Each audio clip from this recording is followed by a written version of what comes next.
Estamos ao vivo pela fanpage da Verdade e Graça aqui no Rio de Janeiro, uma parceria entre a Verdade e Graça e a Oficina da Palavra para mais uma conversa, né?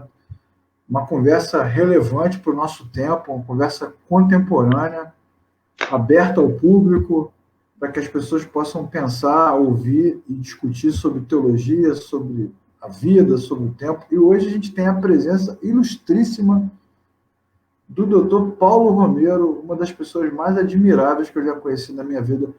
Dr. Paulo Romero, obrigado por ter aceitado o convite de participar dessa live aí com a gente. Leclerc, muito obrigado pelo convite. Boa noite para você, também para todas as pessoas que nos acompanham aí pela internet. Que a bênção de Deus esteja sobre cada um e sobre essa live também, né? Que ela seja produtiva, né? Que ela seja produtiva na vida de todos nós. Para quem não conhece o Dr. Paulo Romero, eu vou deixar ele se apresentar, obviamente, quem sou eu para apresentá-lo, mas eu já conheço o Dr. Paulo Romero desde o final dos anos 80, quando ele já era uma pessoa militante na área da apologética, defesa da fé, né, por uma teologia mais assertiva e por mais clareza também nas questões religiosas. Ele publicou livros incríveis. Ele vai ter oportunidade de falar um pouquinho sobre isso, mas eu queria citar alguns aqui. Super Crente, né, uma obra magnífica de combate à teologia da prosperidade. Publicou também Decepcionados com a Graça, um livro sensacional. Né? Evangélicos em Crise, que para mim é a melhor de todas, sempre trabalhando nesse sentido de trazer clareza, de propor discussão e apontar as coisas que acontecem. Vamos falar com muito carinho, né, Dr. Paulo Romero, as maluquices que acontecem e as pessoas dizem que é o Evangelho, mas não é o Evangelho. Queria que o senhor se apresentasse, falasse um pouquinho da sua jornada, da sua experiência, que é bom para quem não te conhece ainda te conhecer. Olha, como você disse, eu entrei pelo campo da apologética, pela defesa da fé, e quando eu voltei dos Estados Unidos, em 1987, eu fui aos Estados Unidos, passei lá vários anos, eu fui especificamente para estudar. Então, depois que eu fiz lá 2 seminários, voltei para o Brasil, e aí, com a minha ligação com o Instituto Cristão de Pesquisas, naquela época, então foi que eu desenvolvi este Ministério de Defesa da Fé. Foi também quando escrevi o meu primeiro livro, Super Crentes, publicado em 1993. Né? Havia muitas indagações, nos chegavam muitas perguntas, as pessoas queriam saber o que nós achávamos do Ministério da Valnice Milhomens. Ela estava com um programa na TV Bandeirantes naquela época e ela era a grande sensação do momento. Né? E ela arrastava muita gente, né? Multidões. Então, quando começamos a investigar, a estudar, a verificar o Ministério da Valnice, o conteúdo das suas pregações, ela estava muito ligada à confissão positiva, à linha do Morris Cerullo, que eu conheci pessoalmente. Eu estive na escola do Cerullo por 6 meses na América do Norte, foi o meu primeiro momento assim nos Estados Unidos, em San Diego. Então, conheci muito bem o Cerullo, né? Então, ela estava muito alinhada com ele. E aí a gente percebeu também que tinha alguns alinhamentos com a Kenneth Hagin, a teologia da prosperidade, e uma forma também de batalha espiritual que vinha com a linha de Peter Wagner, na Escola de Missões, do Seminário Fuller, em Pasadena, guerreiros de oração, e uma outra linha também, uma outra posição da Valnice, que muito incomodou, foi ela abraçar algumas posições do adventismo do 7º dia, como, por exemplo, a guarda do sábado. A Valnice defendeu isso veementemente. Eu lembro. Então, aí surgiu meu primeiro livro, que foi, assim, uma bomba, caiu como uma bomba no Brasil, porque, pela primeira vez, um autor estava citando nomes, né? Verdade. E o nome já aparecia logo na capa do livro. Super Crentes, o Evangelho segundo Kenneth Hagin, Valnice Milhomens e os Profetas da Prosperidade. E eu tratei de vários deles, de Benny Hinn, Paul Young Cho, muitos outros. Aliás, por ser um livro pequeno, de 70 e poucas páginas, então, mas eu mirei foquei apenas na teologia da prosperidade e na sua cristologia. Depois, acho que 2 anos depois, eu publiquei, então, Evangélicos em Crise, porque nós vivíamos uma efervescência não muito boa para a igreja evangélica brasileira. Teologia da prosperidade na cabeça. O evangelho da quebra de maldição hereditária. Como isso era prevalente nas igrejas. Depois, a batalha espiritual. Havia demônio em tudo. Nomes de demônio para tudo quanto é lado. Né? Os cultos eram feitos assim, o demônio tinha todo o espaço do culto. Né? É amarrar demônio, é repreender, é colocar demônio para pregar, irmãos, obreiros para pregar para os demônios. Quer dizer, muitas distorções. E até na música. As músicas são músicas de guerra. Né? Vamos destruir o inimigo, perseguir o inimigo, alcancei, matei, despedacei, caiam por terra agora os inimigos de Deus. Então havia essa obsessão com batalha espiritual, né, Leclerc? E eu quero dizer o seguinte, que a batalha espiritual ela é bíblica, não tem como você descartá-la, ela está na Bíblia, né? De Gênesis a Apocalipse, existe uma batalha espiritual. Só que nós temos que fazer isso, a desenvolver a batalha espiritual, os métodos devem ser bíblicos, e não aquilo que dá na cabeça de cada um. E foi uma loucura, como você disse no início da nossa live, muita maluquice. Muita maluquice. E o senhor vê que 27 anos se passaram dessa publicação e pouquíssimo mudou, né? Continua. E não melhorou. Não melhorou. Exatamente. Porque, na verdade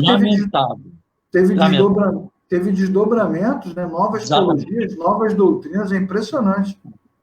Existe um grande segmento dentro da igreja evangélica brasileira que já decidiu, nós faremos as coisas do nosso jeito, não do jeito da palavra.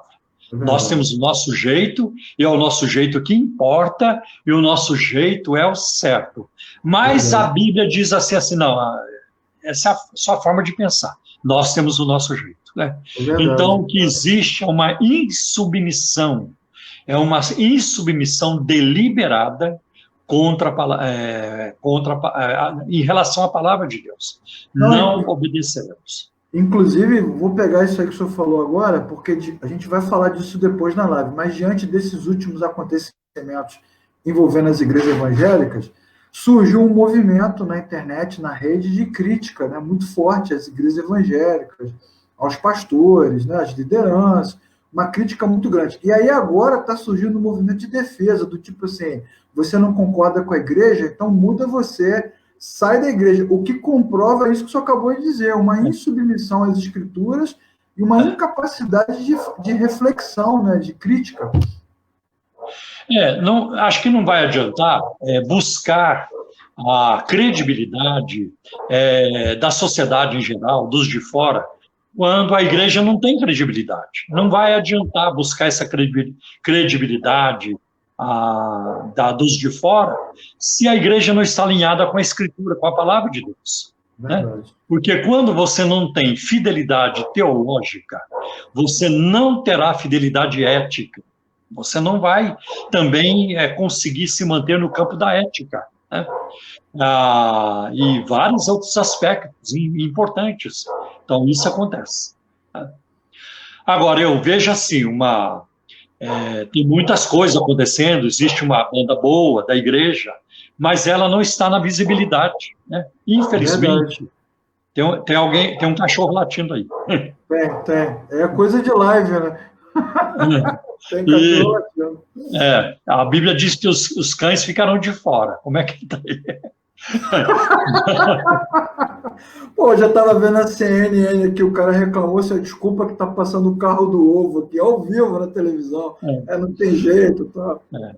Então, existe uma banda boa da igreja, mas existe uma banda muito podre, né? Que tem gerado muita encrenca e tem também prestado um desserviço para o testemunho da igreja e para a obra da evangelização. Né? Fica difícil cumprir a palavra de Jesus em Mateus capítulo 5. Vós sois o sal da terra, vós sois a luz do mundo. Né? Fica muito difícil. Né? Pois é, Ah, a gente até entende que tem que haver um diálogo entre a igreja e a sociedade, porque claro, claro. existe também o lado da igreja alienada, né, isolada, que não se comunica. Mas o problema não está sendo esse, o problema é que a gente tem Não, uma igreja desconfigurada, descaracterizada em relação às escrituras. porque isso é uma grande realidade. A sociedade em geral olha para a igreja evangélica hoje com grande suspeita, né? E tem sido assim já por algumas décadas, né? Então, o que os evangélicos fazem? Por exemplo, aqui em São Paulo tem um ministério, tem uma igreja, que ela produziu muitos escândalos. Então, se você olhar na história da igreja evangélica brasileira, nunca houve um grupo como a Igreja Renascer, que produziu tantos escândalos como a Igreja Renascer. Então, as pessoas que saíram de lá, e são milhares e milhares de pessoas, que foram prejudicadas, que foram lesadas, e essas informações abundam na internet, nos sites Verdade. que esses dissidentes criam também, né? Então, é uma coisa notória, uma coisa muito aberta, está muito na mídia isso, né? O próprio acontecimento mais recente agora, da Flor de Lis, né? É uma tragédia para o testemunho da igreja evangélica, né? É uma tragédia. Então, infelizmente, a sociedade olha para nós hoje com muita suspeita e, lamentavelmente, com razão. Com razão de ter essa suspeita, porque a igreja, não vou generalizar, não é toda ela, mas uma grande parte dela, essa igreja midiática hoje, que está na visibilidade já há anos, essa igreja não convence, né? Então, ficou muito claro para a sociedade que essa igreja midiática, ela quer grana, ela tem projetos materialistas, Pois ela é. quer conquistar este mundo, ela não está preocupada com o porvir, com a vida eterna, né? Aliás, eles nem conseguem pregar isso, eles não conseguem. De Nem vez em fala, quando né? eles dão uma pincelada para É. disfarçar, mas o foco não é esse, né? Tanto que Pois é. você vai ver, a maior parte dessas igrejas ficam só no Antigo Testamento, raramente pregam o Novo Testamento, né? Verdade. E porque Fica muito no símbolo, né? Nos símbolos, é, nas e, e fica associações. também, e fica também naqueles textos triunfalistas pré-exílicos da nação judaica, está lá em Deuteronômio 28, 29. Eu te pus por É, cabeça e não por cauda, tu estarás em cima e não embaixo. Você vai emprestar para muita gente, mas não vai tomar emprestado de ninguém. pois É é. isso que empolga muita gente que frequenta a igreja hoje, né? Olha, uma igreja movida a votos, propósitos e campanhas, né? Verdade. E outra coisa, eu digo assim, que as pessoas que fazem campanhas das igrejas, elas fazem campanhas não é porque elas amam a Deus, é porque elas amam a si mesmas, elas querem se arrumar, né? Querem Porque é isso que resultado. lhes é prometido, né? Olha, se você Exatamente. fizer a campanha tal, você vai conseguir sua casa, você vai conquistar aquele carro do seu sonho, você vai fazer aquela viagem do seu sonho, a roupa de grife que você tanto quer usar, só materialismo. E eu vou Pois dizer é. com todas as letras, Leclerc, ah, é uma pregação do fundo do inferno. É isso que é. Não tem outro jeito de colocar. É verdade. Então, E o que eu fazem acho, votos. o que eu acho mais interessante é que a teologia bíblica, pura bíblica, ela além de ser transcendente, no sentido do novo nascimento e apontar para a vida eterna, é uma teologia de graça absoluta, né? É Cristo Sim, se relacionando com a pior espécie da humanidade, estendendo a sim, mão, a reconexão entre a criatura e o Criador. Mas a teologia da prosperidade, batalha espiritual, todo esse movimento que vem dos anos 60, 70, 80, 90, ele oferece mundos e fundos, mas propõe sacrifícios absurdos, adequações sim. absurdas, um comprometimento, visibilidade, e as pessoas se submetem, cara. O que eu acho mais incrível, né? Um controle rigoroso, patrulhamento. O cara fica ali, trabalho intenso, se dedicam violentamente às igrejas, trabalham muito, se envolvem, e as pessoas se submetem. Eu acho que tem a ver com o que o senhor falou agora, se submetem porque elas querem ganhar, querem receber, e não porque elas estão preocupadas com a eternidade. Aí tem muitas práticas muito complicadas, né? Então eu vejo, por exemplo, o abuso espiritual, o bullying espiritual, o terrorismo espiritual em cima dos membros, né?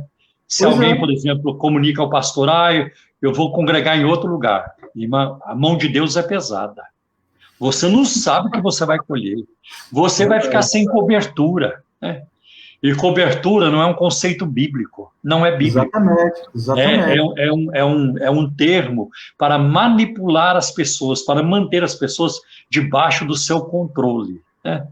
E isso é antibíblico, porque Cristo nos chama para a liberdade. Ninguém tem o direito de manipular você para dar dinheiro, de manipular você para fazer algo na igreja, ou para ficar no ministério. Ninguém tem direito, né? Eu costumo dizer o seguinte: as pessoas livremente, elas entram para uma igreja e livremente elas saem, né? Elas Isso. saem. O próprio Jesus, ele não obrigava ninguém a segui-lo, né? Pelo contrário, Jesus, ele dificultava na entrada e facilitava na saída, né? Ou muito, né? Então, João capítulo 6, vocês querem ir é, embora? Pode ir embora. quando alguém queria segui-lo, ele colocava obstáculos. Você quer me seguir? Vai, vende tudo que você tem. Dá aos pobres e vem, né? O cara não quis, né? Ou então, olha, as raposas têm covis, as aves do céu têm ninhos. E eu não sei, eu não tenho onde reclinar a cabeça. Já ali ele já despachava uma turma, né?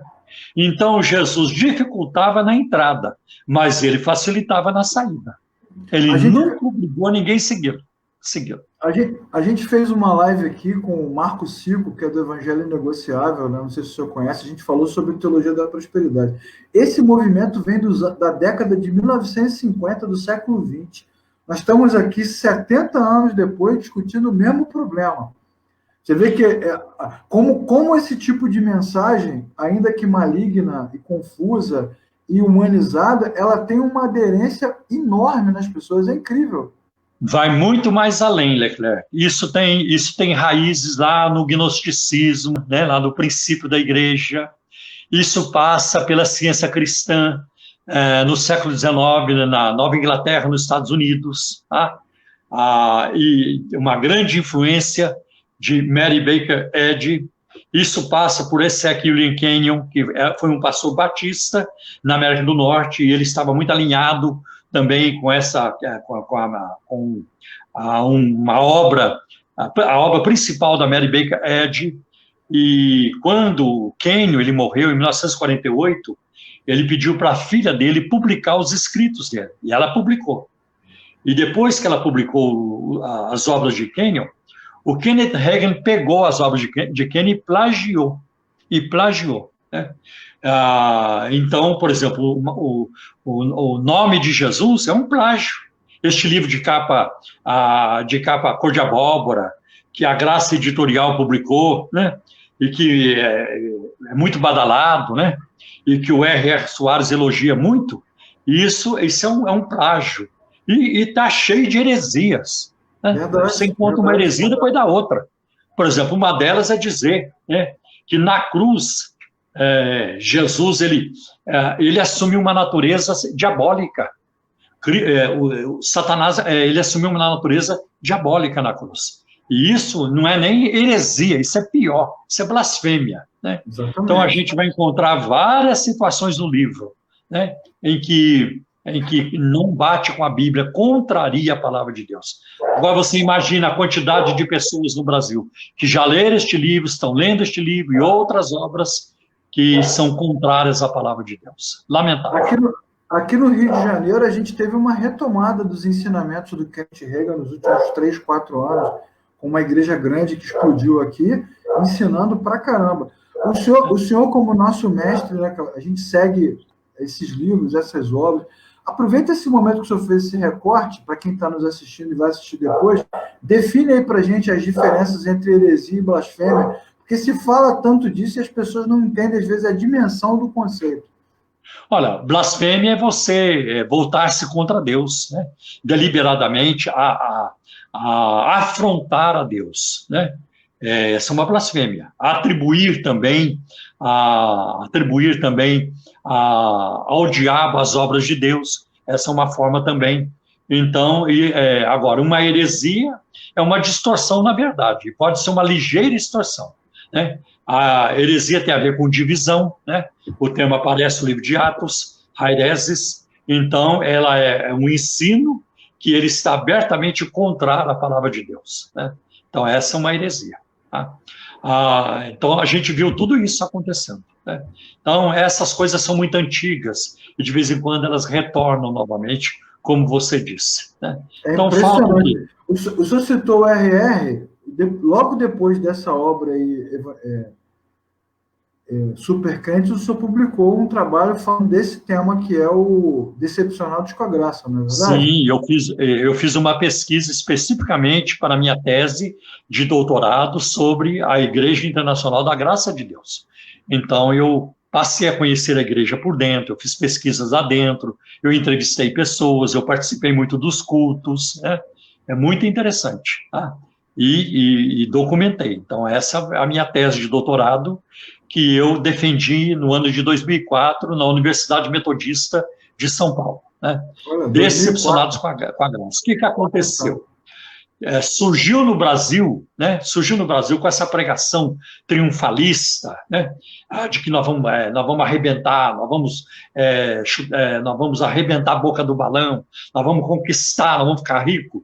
Então surgiu também uma geração de crentes decepcionada, que fez tudo que o pregador falou, o apóstolo, o bispo falou, mas não alcançou o objetivo, não conquistou. Eu me lembro, já faz muito tempo, eu estava dando um seminário para mais de 600 pessoas em Goiânia, né? E era um seminário assim de todas as noites, né? Uma concorrência muito grande. E numa noite, um rapaz veio falar comigo: pastor, o senhor poderia separar uns 5 minutos do seu tempo para mim durante essa semana? Eu preciso muito falar com o senhor. E ele então, eu marquei com ele. E nós conversamos no sábado de manhã, ele e a esposa dele, né?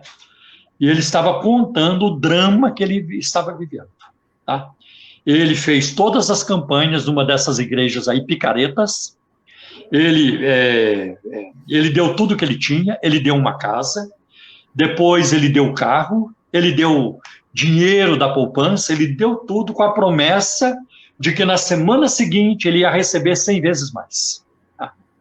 E aí, quando ele viu que não aconteceu e foi lá falar com o pastor disse: olha, você teve fé para dar, mas não teve fé para receber. Né? E ele estava lá, voltou para morar com a mãe, e ele estava andando de bicicleta.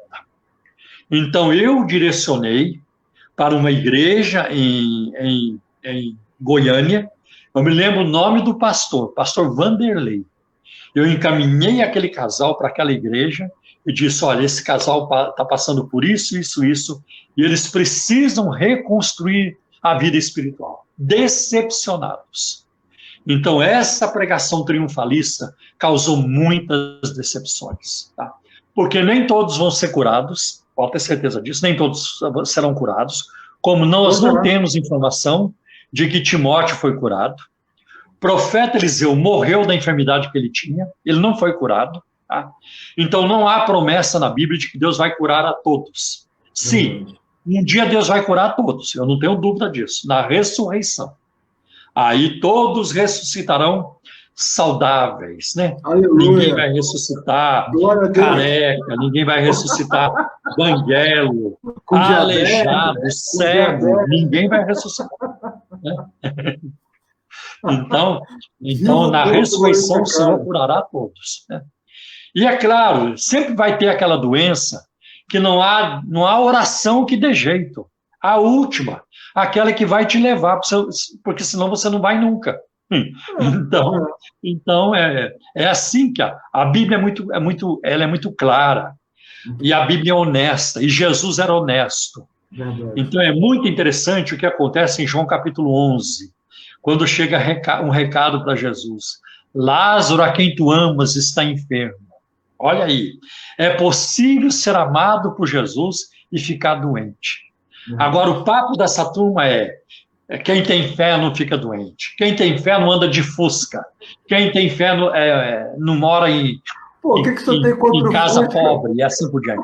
Quem tem fé come no melhor, come em restaurantes caros. Quem tem fé, isso você conhece o Papa. Verdade, verdade. Agora, o senhor não acha que... Assim, o que o senhor acha? Na verdade, eu não vou afirmar, vou perguntar. Né? Onde é que está o maior problema? Tá nessa multiplicação de igrejas indiscriminada de homens e mulheres que abrem igrejas para ganhar dinheiro, está no problema da educação cristã, que é um gap que a gente tem nas igrejas hoje, muito fragilizado, está no sincretismo, que é essa mistura religiosa maluca, que a Universal, por exemplo, é 4 em 1, né? Católico, a Universal, cristianismo. A Universal é um monstro de várias cabeças, né? É um monstro de várias cabeças. Então, tem a cabeça católica, tem a cabeça protestante ou evangélica, isso. Tem a cabeça do culto afro, né? Porque eles têm sessão do descarrego. Né? Exatamente. Para mim é inconcebível e é incompreensível alguém que se diz evangélico promover uma sessão do descarrego. Isso não tem nada a ver com a fé cristã. Nada a ver. Né? Tem a cabeça do judaísmo, tem a cabeça também do judaísmo. Porque eles estão lá de talite, né? De quipá, né? E a Bíblia é contra isso. A Universal e outros aí ainda não leram o livro de Gálatas, e nem o livro, a carta aos Gálatas e a carta aos Hebreus. Eles precisam entender que nós estamos numa nova aliança proclamada por Jesus na última ceia com os discípulos. Basta pegar 1 Coríntios 11, a partir do versículo 23. É o sangue da nova aliança. Mas eles insistem no Antigo Testamento. Mas eu não sei como que ainda... Mas o senhor sabe que todo ensinamento bíblico tem resistência. Né? Não sei se o senhor já teve essa experiência. A gente vai para o seminário, por exemplo, e quando você pega uma turma de muitas confissões religiosas diferentes, você fala, e no final o aluno não concorda com nada. A gente tem até um movimento hoje, uma tendência, que as pessoas estão indo para os seminários atrás de certificado. Elas não vão para aprender, na verdade, elas vão para debater, para colocar as suas ideias. Existe uma resistência muito grande, mesmo que você mostre biblicamente, né? Me lembra até o versículo lá de Samuel: Senhor, o povo me rejeitou. Não, o povo não rejeitou você, rejeitou a mim. Exatamente. Ouvidos fechados para a verdade do evangelho, é impressionante. Muito forte isso, né? Muito forte. Então, tem tudo isso. Eu acho que um dos grandes problemas que a igreja enfrenta, desafio que a igreja no Brasil enfrenta, é a falta de referenciais. Nós não temos referenciais. Quem são os nossos referenciais? Um referencial, ele quer poder. Então, ele fica lá na presidência de uma convenção por décadas. Ele não arreda o pé. Isso é uma miséria. Isso é uma miséria. Fica muito claro que o cara gosta de poder, né? Então, eu acho assim, eu até tinha anotado aqui, que a educação cristã no Brasil, a nossa educação, ela precisa preparar as pessoas para servirem. E eu sou pentecostal, eu me converti na Assembleia de Deus, tá? E eu agradeço muito a Deus pela herança assembleiana na minha vida, né? Claro que tem coisas lá que eu já larguei há muito tempo, mas a essência, a declaração de fé, a doutrina bíblica, para mim, ela me serve, ela é muito boa, e me deu muita licença, né? Me deu muita licença. Agora, falta o alicerce, desculpa, falta o referencial. Eu tive referenciais na minha juventude. Na década de 70, tinha homens que olhava para eles e dizia, eu gostaria de ser como ele. Deus me ajude a ser como ele. Eles serviam de modelo. Tá? Então, tem assim, alguns nomes dentro da Assembleia de Deus, porque o meu universo era assembleiano, eu não conhecia outro universo. Né? Fora da Assembleia, conhecia, ouvia falar do Nilson Faninho, o Billy Graham, então nem se fala. David Wilkerson é também da Assembleia de Deus, era da Assembleia de Deus. Então, havia referenciais, homens piedosos, né? Com vida piedosa, com vida de santidade. Eu conheci esses homens. Tá? Eu era novinho, mas eu estava lá. Aonde tinha um evento, eu ia. O meu pastor me levava. Era uma coisa muito boa. Isso me enriqueceu. Agora, eles pregavam uma palavra que apontava para a vida eterna o tempo todo, né? Um evangelho perseverante, de desapego, né? Do negue-se a si mesmo, que é uma frase que desapareceu completamente. de renúncia, um evangelho de renúncia. Eu sei naquela época as pessoas deixavam a segurança do seu trabalho, né? Deixavam bens para viver pela fé na obra de Deus. Hoje é o contrário. As pessoas param com a loja, param com o emprego, param com a empresa, porque a empresa faliu. Eu estou sentindo que Deus está me chamando para abrir uma igreja.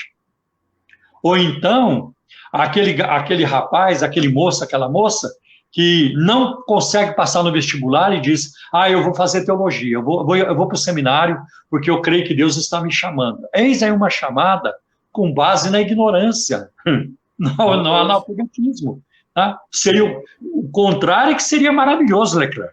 Imagine você, um rapaz que estudou muito tempo para passar no vestibular de medicina, ele passa e diz, infelizmente eu não vou poder cursar medicina.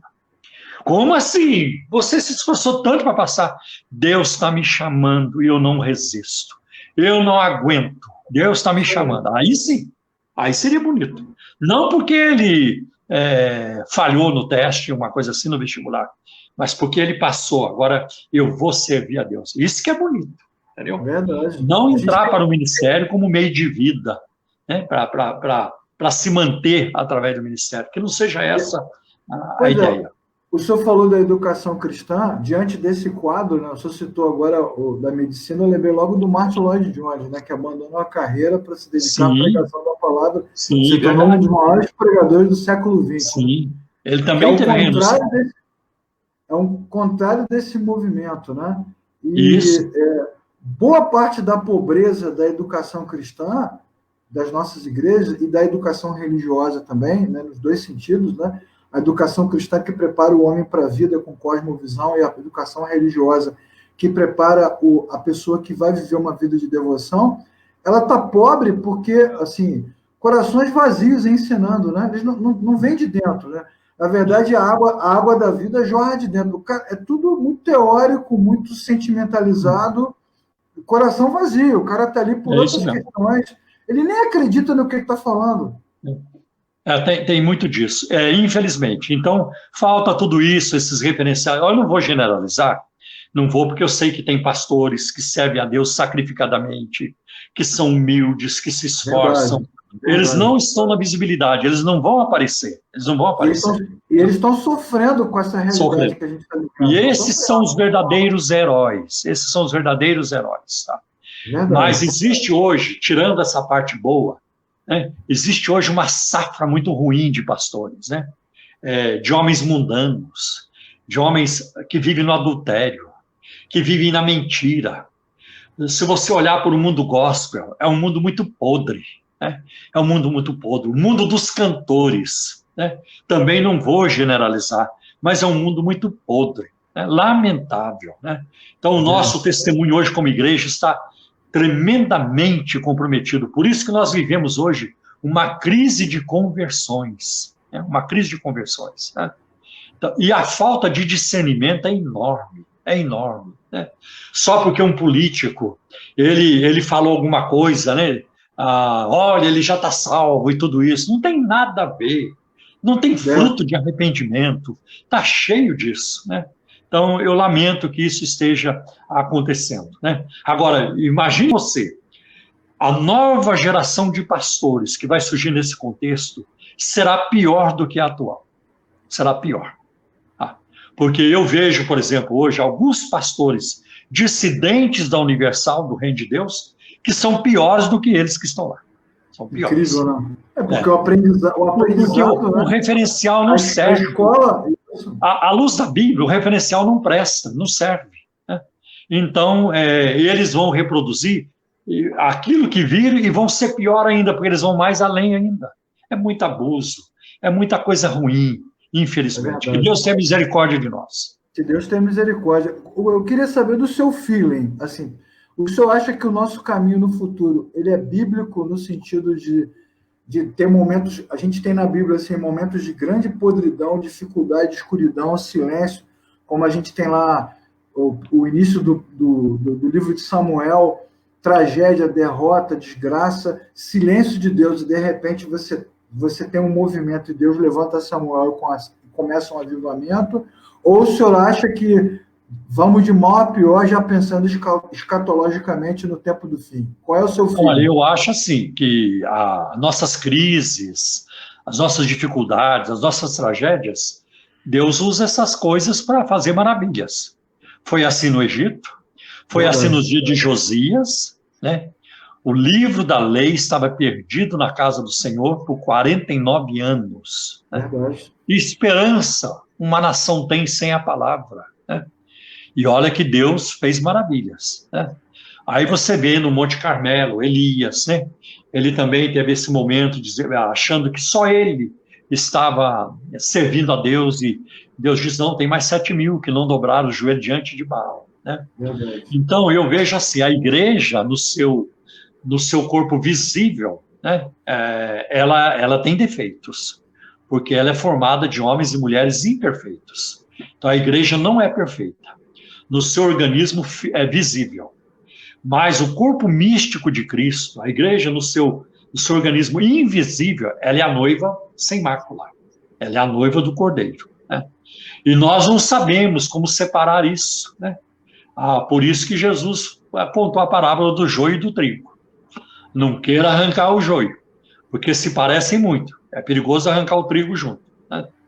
Então, eu creio que Deus ele age em tempos de crise também. Né? E ao longo da história nós temos visto isso, a própria Reforma Protestante. Imagine o quadro em que surgiram os reformadores e os pré-reformadores. Né? Como Wycliffe, exatamente, como Wycliffe, John Huss, Jerônimo Savonarola e outros. E quando surge o Lutero em cena, a situação não tinha melhorado, tinha piorado. Nós sabemos o que aconteceu naquela época. A miséria moral, né? A miséria doutrinária da igreja naquela época. E Deus fez uma revolução. Né? Aliás, a Reforma Protestante é o maior movimento de Deus na história, depois de Pentecostes. Para mim, a Reforma Protestante é o maior movimento de Deus depois de Pentecostes. Né? Concordo. E hoje nós sentimos o efeito da Reforma. Teve uma guinada, não foi uma coisa... Teve uma guinada social. A Reforma teve uma guinada social. Mudou o mundo, não foi só a religião. Não, mudou em todas as áreas. Mudou na economia, mudou na educação, mudou nas artes, mudou na teologia. Né? A Reforma, ela abrange hoje, ela afeta muita coisa. Governos, né? A área da mídia.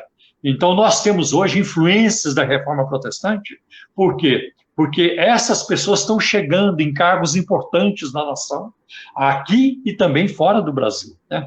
Olha, eu poderia citar, por exemplo, o Abraham Kuyper, na Holanda, um estadista, calvinista, reformado, né? Preparou-se 30 anos para ser o primeiro-ministro da Holanda e teve uma gestão tão eficaz, tão útil para a nação, que hoje ele é estudado nas universidades. Né?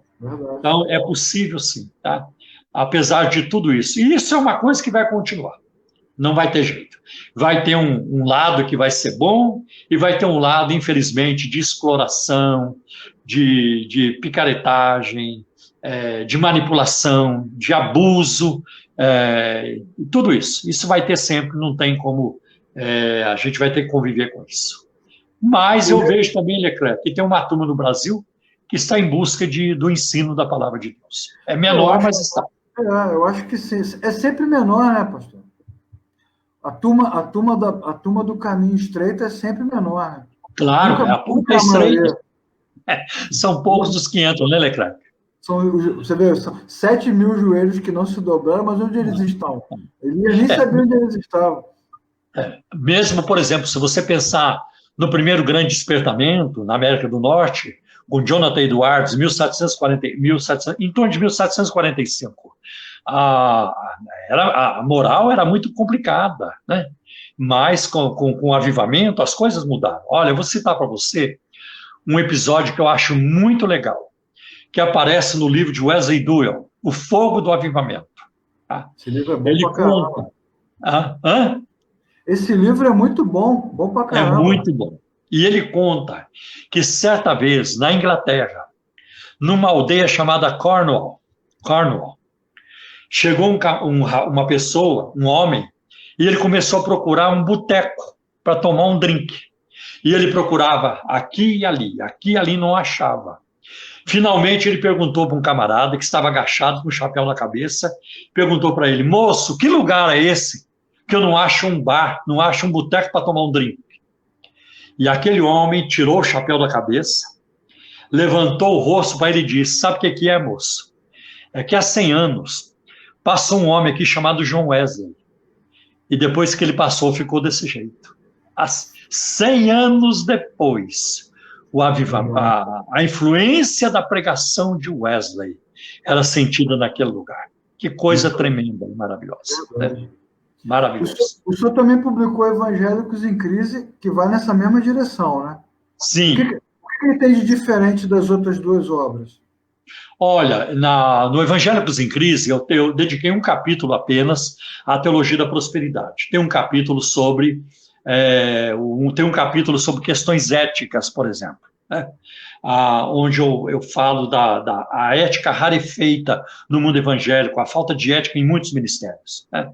Então, pastores que mentem, pastores que passam cheque sem fundo, pastores que usam de esquemas e assim por diante. E muitos estão até enrolados com a Receita Federal. Você sabe disso. É o assunto do momento no Brasil. Né? Então, tem muito disso, muita falcatrua. Isso acontece muito. Eu cito lá um exemplo. Quando alguém liga na casa do pastor, né? E aí o filho ia atender. O livro, nessa época, não tinha celular ainda. Então, era o telefone fixo. Então, o filho ia atender, o filho do pastor ia atender, e dizia: pai, é para você, diga que eu não estou. O pastor já ensinando o seu filho a mentir. Como é que pode um negócio desse? Né? Como é que pode um negócio desse? Mas normalmente esses que mentem, que agem dessa forma, com a Receita Federal, quase sempre são os que têm discurso moralista mais severo no público. Exatamente. Bate pra caramba em todo mundo. Agora, eu já conheço o exemplo ao contrário, de um crente que trabalhava numa empresa, ele trabalhava do lado da mesa do chefe, do patrão, do proprietário da empresa. Né? E um certo dia, chegou uma ligação, e ele então disse: é para o senhor. E o patrão, o dono da empresa, disse para ele: diga que eu não estou. Ele passou o telefone para o patrão dizendo assim: diga o senhor mesmo. Diga o senhor mesmo. É muito difícil. Ele tinha perdido o emprego? Tinha. Na cabeça dele, ele tinha perdido o emprego. Agora fui para a rua. Né? Agora fui para a rua. Mas ele não foi mandado embora. Passado uns tempos, o dono da empresa o chamou. Eu fiquei com muita raiva de você, com aquilo que você fez comigo aquele dia. Aquilo foi uma afronta, foi um desrespeito. Mas eu depois fui analisar e vi: eu preciso de pessoas honestas do meu lado. Olha aí. Então, tem tudo isso. Se isso não for uma intervenção divina, eu não sei o que é mais. Exatamente. Né? Olha, uma vez eu estive... Porque, na verdade, antes de senhor contar essa história que você vai contar agora, uma das coisas que tem se desprezado nos últimos anos, ou que se tem subestimado, é o poder de convencimento do Espírito Santo. Né? Porque o discurso ele ficou tão moralista, tão controlador, com tudo isso que o senhor já falou, né? O abuso, a manipulação, a alienação, que os líderes querem controlar a vida das pessoas como se as igrejas fossem verdadeiros centros normativos de formação e se subestima o poder que o Espírito Santo tem de guiar a sua igreja. Né? Esses homens e mulheres de diferentes denominações, eles não são os líderes da igreja. O líder da igreja é o Senhor Jesus, que age no coração das pessoas através do poder de escolha. Mas isso sequer é ensinado.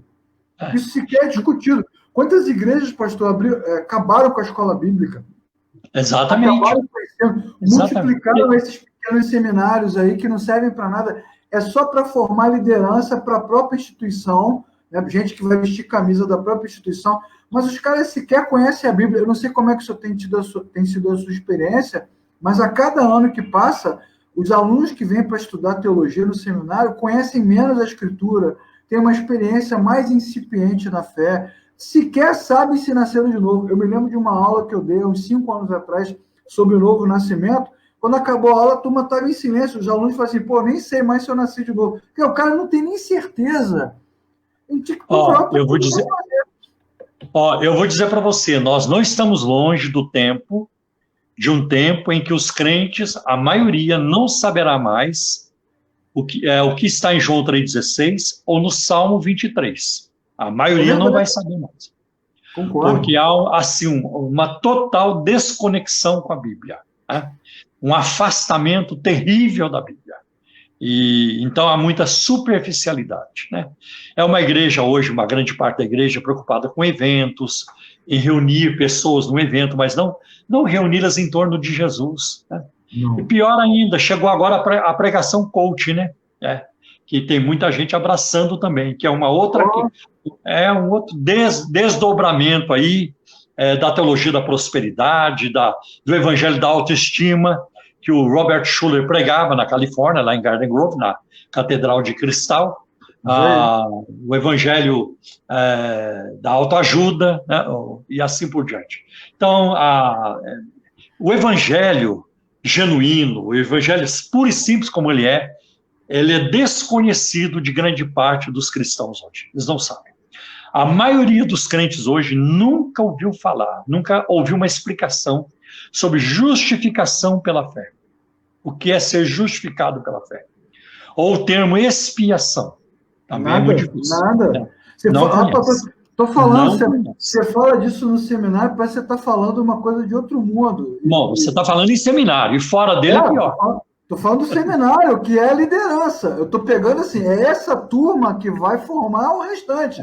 Os caras não sabem nada. E o que mais me impressiona, doutor Paulo Romero, é que há o desinteresse, não é só o não saber. Porque se o cara não soubesse, eu me lembro quando eu saí do ensino médio e fui para a faculdade, a minha primeira faculdade foi de letras. E eu me lembro que a nossa primeira prova de língua portuguesa, a turma toda levou uma surra da professora, e a turma muito revoltada, e ela falou assim, olha só... Surra verbal, né? Surra nota. Surra verbal, uma bronca. Ruim. Uma bronca. Aí ela falou assim, parte da premissa que se você escolheu fazer faculdade de letra é que você já entende a língua, você sabe falar, você sabe ler. Se você acha que veio para cá aprender o básico, tranca sua matrícula. E eu me lembro que nesse dia nós ficamos chocados, aí caiu a ficha e falou assim, pô, eu preciso me dedicar mais. Então os alunos ficaram humildes, ela nos colocou no nosso lugar e passamos a ler mais, a estudar mais. Mas hoje, no mundo religioso, no mundo evangélico, quanto mais você ensina, mais resistência você tem. Mais resistência. Então, é o que o senhor falou, os cultos são emocionais, são relacionados de entretenimento. E por isso que a pandemia deixou os caras desesperados. Eles queriam voltar, porque se você não tiver mais evento, acaba a igreja, acaba a religião. E graças a Deus a nossa igreja não acabou. Nós fizemos as lives e a igreja está unida. Nós voltamos recentemente, cumprindo o protocolo, e está uma bênção, né? Graças a Deus. Mas foi bem lembrado por você, Leclerc, que uma turma aí estava desesperada para voltar, né? Para voltar. E aí a gente sabe que não é tanto pelo cuidado pastoral, é mais o interesse nos números, né? E se o pessoal não voltar? E se eu perder uma parte do pessoal? E assim por diante, né? O que nunca foi uma preocupação de Jesus. Poxa, isso é verdade. E nem dos apóstolos, né? Você vê que os apóstolos, eles iam no lugar, pregavam, iam para outro lugar, pregavam. Eles não tinham esse apego a controle pastoral, né? E o próprio apóstolo Pedro questiona isso. Judas fala, né? Pastores de si mesmo. Já há um combate dos apóstolos naquele tempo a esse tipo de gente manipuladora. Olha, Leclerc, tem um livro publicado pela ABU, Aliança Bíblica Universitária, chamado Abuso Espiritual, de um autor norte-americano, Ken Blue. E é muito interessante o que ele trata neste livro, né? E ele diz o seguinte, que Jesus deu aos discípulos, aos apóstolos, a autoridade sobre os demônios, mas nunca sobre as pessoas. Jesus nunca deu aos discípulos autoridade sobre as pessoas, deu sobre os demônios, né? Incrível. E que no novo... Interessante. A sutileza do texto. Pois não. Não, um detalhe do texto, por isso que é bom a gente estudar, tá vendo? Às vezes um autor tem uma sacada que ajuda a gente a pensar melhor. Claro. A cultura de uma pessoa é proporcional ao número de livros que lê, mais ou menos assim. E aí tem um outro pensamento do Ken Blue, que ele diz o seguinte, que no Novo Testamento, a única autoridade legítima é aquela que vem do servir, quando você passa a servir. E o maior modelo, o melhor e o maior modelo que nós temos é do próprio Jesus, que não apenas é um servo, mas também servo sofredor. Sofreu para servir. Agora, eu vou dizer para você, como pentecostal, e eu continuo sendo pentecostal, eu espero nunca deixar de ser, eu me sinto bem na minha fé pentecostal, o verbo servir não é muito conjugado nos pentecostalismos, né? É quem vai presidir, quem vai mandar, né? Quando é que vai chegar a minha vez, né? Você entendeu? Eu vi muito isso, né? Eu vi muito isso. O crente sair com raiva da igreja, porque o pastor não o escolheu para ser diácono, para ser presbítero, não o apontou para ser pastor e tudo isso, né? Isso é lamentável, porque a maior posição que existe na face da terra não é ser presidente de convenção, não é ser doutor, não é escrever livros, não é ser presbítero, diácono. A posição mais importante que existe para o cristão é lá nos pés de Jesus, né? Lá está a posição mais elevada de todas, né? É nos pés do Senhor, em lágrimas, o Espírito Santo falando conosco, né? Tu és meu, eu te remi. É isso que importa. É isso que importa. Agora, tem uma turma que quer mandar o tempo todo. E a certeza de que somos indignos, né, mestre? Só estamos aqui porque o Senhor foi muito misericordioso.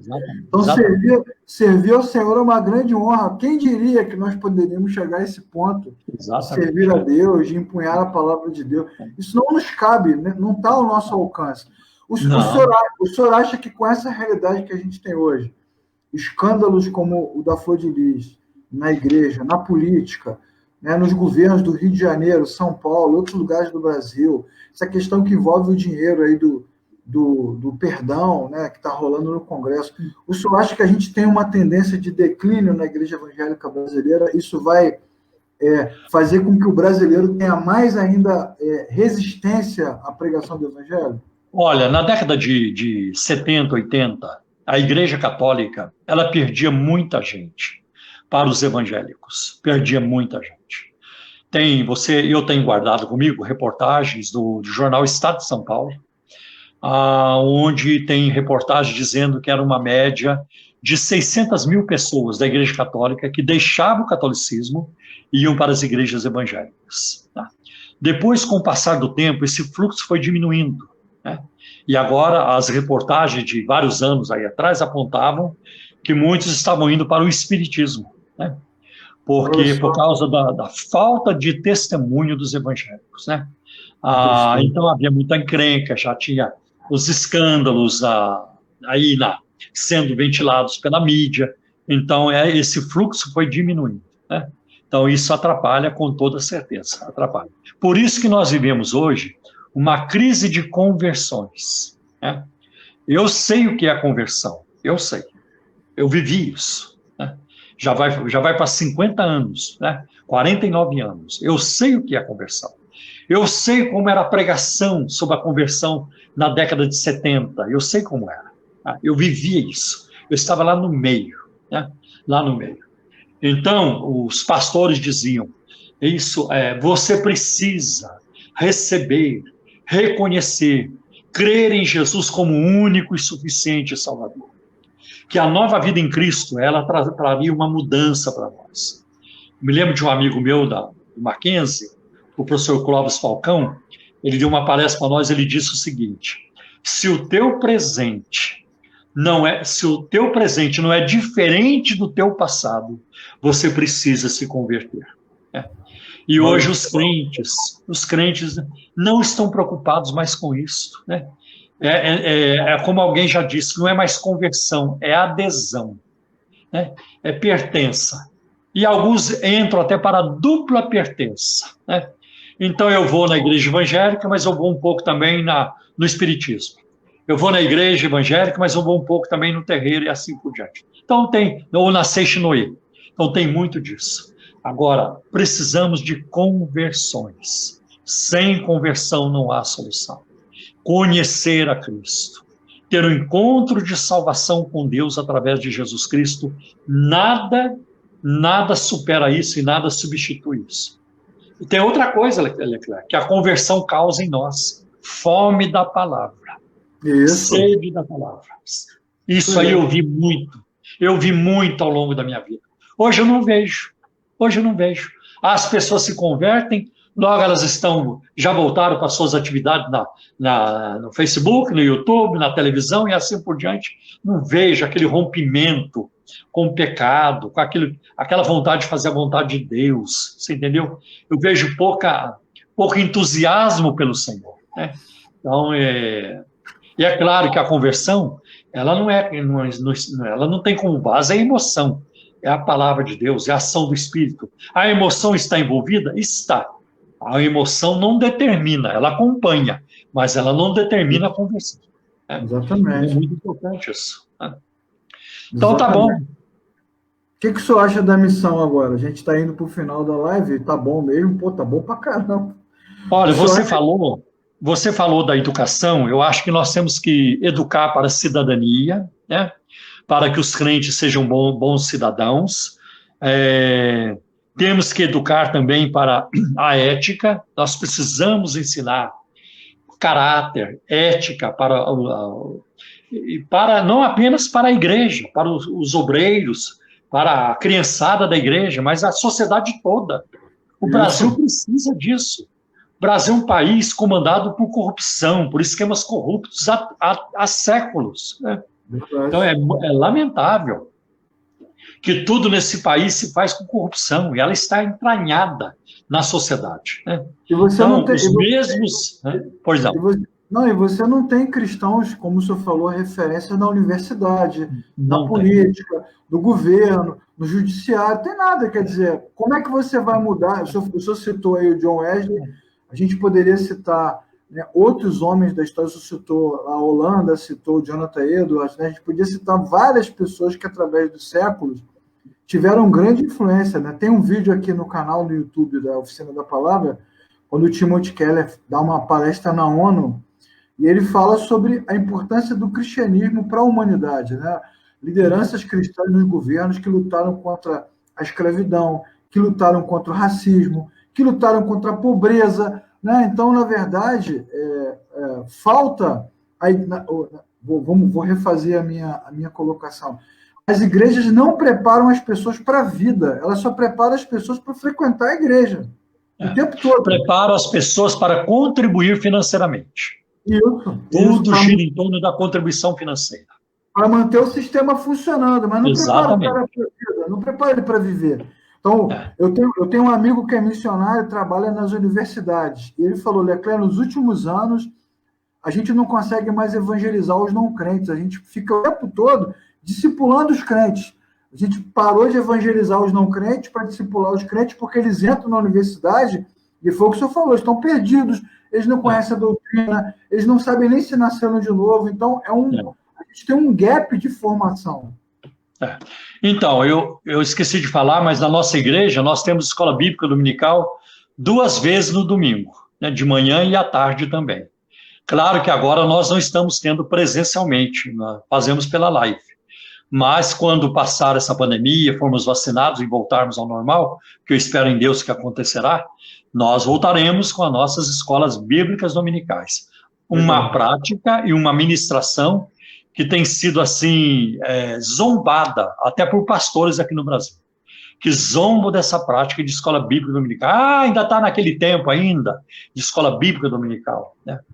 Mas o que eu aprendi, e você sabe, Leclerc, que eu estudei lá fora, eu estive assentado aos pés de grandes mestres, né, de homens e assim de uma estatura muito grande, teologicamente falando, né? São referências, continuam sendo referências, alguns já faleceram, outros não, mas o que valeu para mim foi aquilo que eu aprendi na Assembleia de Deus, nos primeiros anos da minha conversão, nos primeiros 8 anos de assembleiano, aquilo me segurou e me segura até hoje. É isso mesmo. A doutrina bíblica, né? A questão da vida piedosa, da santificação. E conhecer as histórias, né, doutor Paulo Romero, as histórias da Bíblia, os personagens, as experiências que eles tiveram com Deus, o aprendizado, as pessoas não sabem nem as histórias, até versículos são inventados, você pega esses líderes novos aí na internet, inventando texto, criando história que não é bíblica. Fala um pouquinho, doutor Paulo, do projeto Crer, que também é um projeto muito importante. Olha, crer significa crenças, religiões e estudos relacionados, né?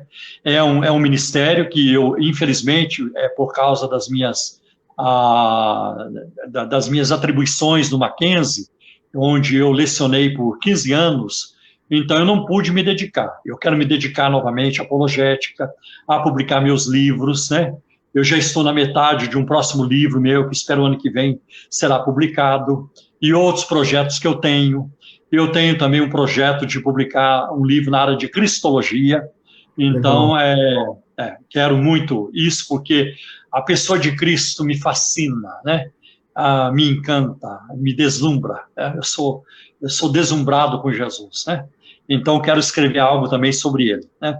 E vários outros projetos que se Deus me der vida e tempo, eu quero fazer, né? Então, o Projeto CRE, você vai encontrar vários artigos lá, vídeos que você vai encontrar também, materiais diversos sobre crenças, religiões, e estudos relacionados com isso, né? Por exemplo, eu tive uma atividade por vários anos, uma vez por mês eu fazia um encontro apologético, né? Então eu tratava de um tema específico, né? Tratei de temas muito importantes, né? Que causavam até uma superlotação na igreja. Por exemplo, quando eu falei sobre Chico Xavier, na época em que foi lançado um filme sobre ele, né? Então eu também dei uma palestra, preparei uma pesquisa sobre Chico Xavier, o homem, eu não me lembro exatamente o título, o homem, acho que a doutrina e a controvérsia, alguma coisa assim. E também, por ocasião da inauguração do Templo de Salomão, aqui em São Paulo, da Universal, eu também fiz uma palestra sobre isso. E superlotou. Teve gente que teve que ir embora porque não tinha mais como entrar, né? Então, eu gosto desses eventos, de tratar de assuntos atuais, mostrando a luz da Bíblia. Porque a minha opinião, Leclerc, não vale. A minha opinião não conta. A minha opinião é a opinião de um pecador, de um homem perfeito, e que pode estar errado. Então, nós analisamos a luz da Bíblia Sagrada, porque ela é a palavra de Deus perfeita, infalível, né? Totalmente confiável. Então é assim que eu creio. Tá? Então, eu quero agora continuar com estes eventos, né? Talvez eu não faça uma vez por mês, mas uma vez a cada 2 meses, tratar de um tema também que possa ser útil para a igreja, para os irmãos, para a igreja, o corpo de Cristo em geral. Okay? Principalmente nessa época de pós-informática, de mídias sociais. Agora a gente está no mundo todo, né? E como me disse um amigo, daqui por diante temos que nos preparar para ministrar para 2 igrejas, a igreja presencial e a igreja virtual. Não tem mais como fugir disso, não tem mais. Nem que a vacina apareça semana que vem, volte tudo ao normal, não tem mais como sair das mídias sociais, porque a batalha é no campo das ideias, e nós temos que colocar as ideias, à luz da palavra de Deus, para aqueles que serão convencidos pelo Espírito Santo, não por nós, mas pelo Espírito Santo. Né? Então é isso que eu tenho em mente, tá bom? Doutor Paulo Romero, quero te agradecer por ter participado desse bate-papo, como sempre, muito enriquecedor, e assim, louvamos todos nós a Deus pela sua vida, o senhor é um militante é quase uma voz que clama no deserto. Tem outras vozes, mas são poucas. Tem sim, tem sim. Que Deus te conserve firme, lúcido, para publicar cada vez mais. E fica aqui o convite para a gente fazer, se Deus permitir, ano que vem, um evento aí em São Paulo de apologética junto com o Evangelho Negociado. Amém, amém. Com toda certeza. Ai do Brasil se eu fosse a única voz. Eu sou uma pequena voz, né? Mas eu acho que nós devemos falar e orar, né? Buscar a Deus em oração por toda essa situação. Tá bom, Leclerc? Você é uma bênção também na vida de muitos e na minha vida também. Tá? Obrigado. Estar com você lá em Niterói, com outros irmãos, é sempre gratificante, é refrescante para a minha vida.